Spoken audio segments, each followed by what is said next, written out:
Morning guys, welcome back to the channel. So in a previous video I did a video comparing the Golf and the Leon Cupra, and I talked about pretty much everything in so much as reviewing both cars and which one I decided was the best for me. However, in this video I want to talk purely about fun. Which one is more fun? Is it going to be the Cupra or is it going to be the Golf GTI? And what I'm not bothered about this time is I'm not bothered about practicality, fuel economy, build quality, looks, anything like that. It's purely down to which car is the most fun. So let's get in the cars and let's go for a drive. Okay guys, we're in the Seat first. Now, fun is very subjective. It's like looks. What may be fun to you may not be fun to me. You may love the feeling of hard acceleration and driving at 150 miles an hour. I may not. You may love huge amounts of grip going around a corner. I might like it when the back end skips out or gets a bit squirrely or whatever you want to call it. So fun, very much like looks, is quite subjective. Now, first thing I've noticed, now I've had the Seat for a couple of months,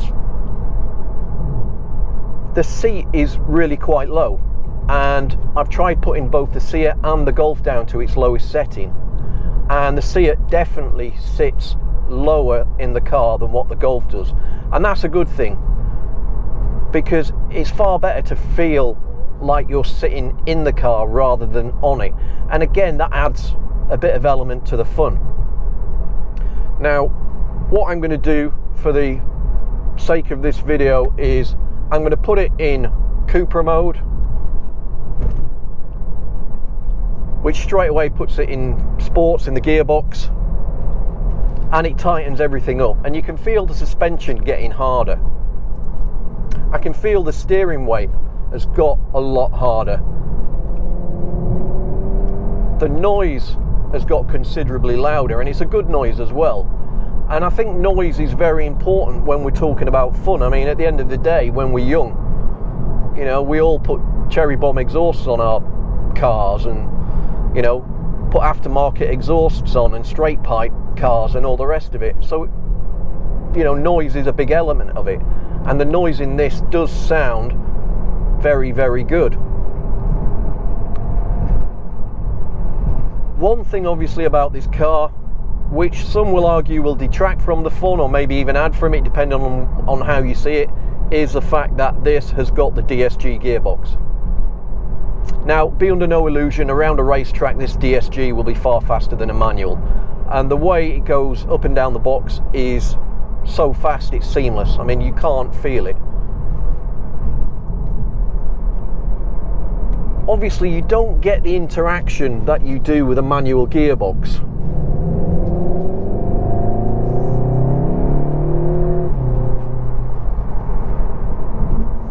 But it changes gear so quick. And the thing about this Seat, because it's got the electronically limited slip differential, you can feel the inside tyre gripping the road, and it really does catapult you out of the corners. And the steering is very nicely weighted. It does stiffen up considerably when you put it in the Cupra mode. And when you hit the brakes feel sharp, and certainly when I've gone out and driven this car for fun, I haven't noticed any brake fade or the brakes haven't got spongy. Maybe it'd be slightly different if it was on the track, I don't know. And even though the suspension does stiffen up, it's not overly stiff. So you still do get a little bit of movement in the chassis. Now obviously I'm not going to take it to 10 tenths on the road because I'm on a public road and there's cars coming past. But certainly when you get on faster flowing A roads and you've got fast turns of direction, this thing can skip and move quite a bit.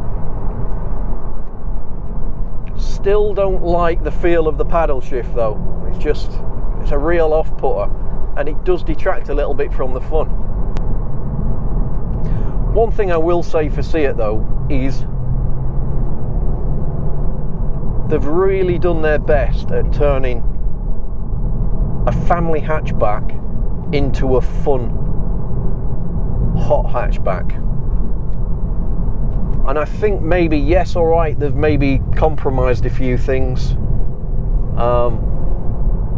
but as a fun hot hatch, it's, you know, it really is one of the best out there, I think. Around a corner, second gear, let's see if you can feel that. Yeah, it just catapults you out of the corners. That LSD doing its job and getting the grip down. Really good fun, really good fun. I'm yet to drive things like a Honda Civic Type R. I don't know how they stack up. They're meant to be fantastic, but certainly on a fun level, Seat have done a good job here, I think.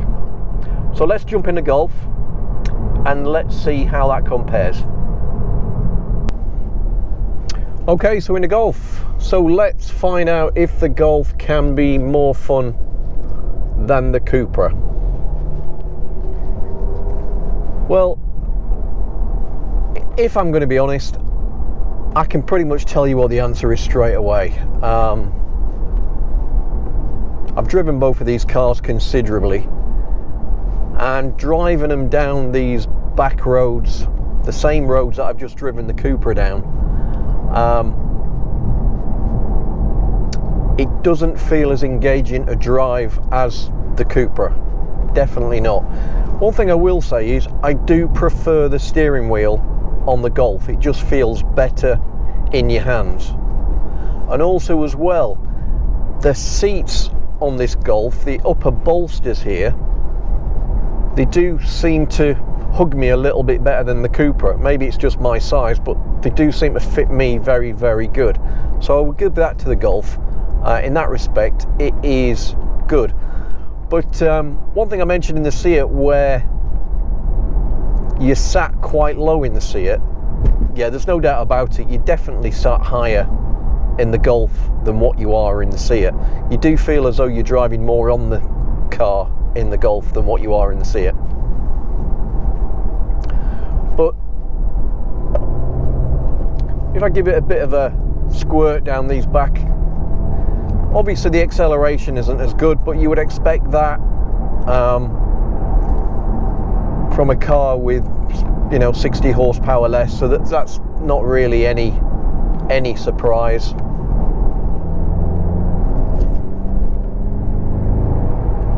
But when you come to faster roads like this,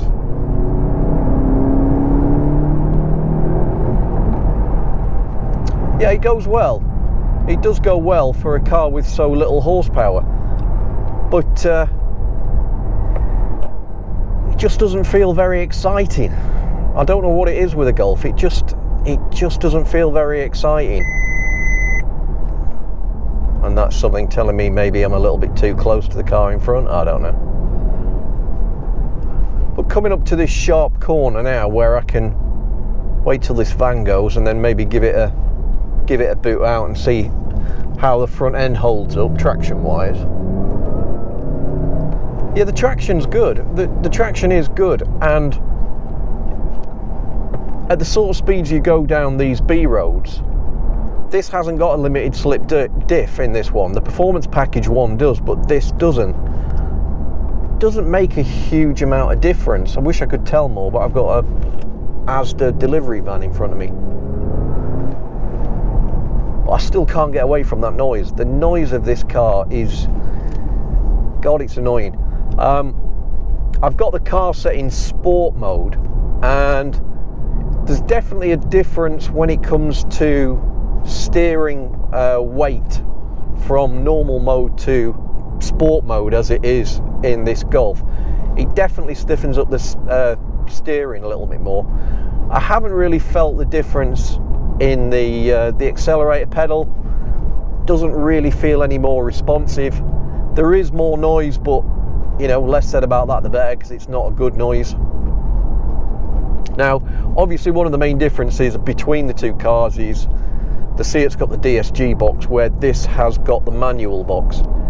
And there's no doubt about it, using a manual box, when you're having a bit of a play down back roads, it is more engaging.